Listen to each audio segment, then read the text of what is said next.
গাইবান্ধার সুন্দরগঞ্জ উপজেলায় পাঠদান বন্ধ রেখে বিএনপির সদস্য নবায়ন, নতুন সদস্য সংগ্রহ ও ওয়ার্ড কমিটি গঠনের কার্যক্রম অনুষ্ঠিত হয়েছে।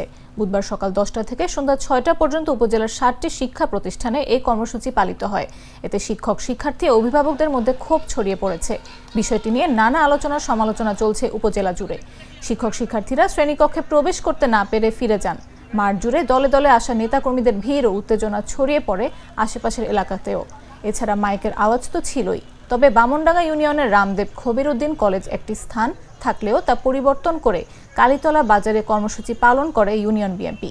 পূর্ব নির্ধারিত কর্মসূচি অনুযায়ী এর আগে মঙ্গলবার দিনভর উপজেলার 3 ইউনিয়নের বিভিন্ন শিক্ষা প্রতিষ্ঠানে একই ধরনের কর্মসূচি চলে।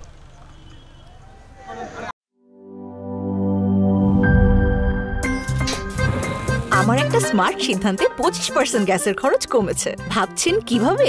সাধারণ গ্যাস স্টোভ বদলে আমি এনেছি আরএফএল গ্যাস স্টোভ। এর সাইন্টিফিক নজল ও ব্রাস বার্নার ক্যাপ সমানভাবে তাপ ছড়িয়ে রান্না করে দ্রুত। তাই গ্যাসও বাঁচায় 25%, টাকাও বাঁচে 25%। আরএফএল গ্যাস স্টোভ নিরাপদ ও গ্যাস সাশ্রয়ী।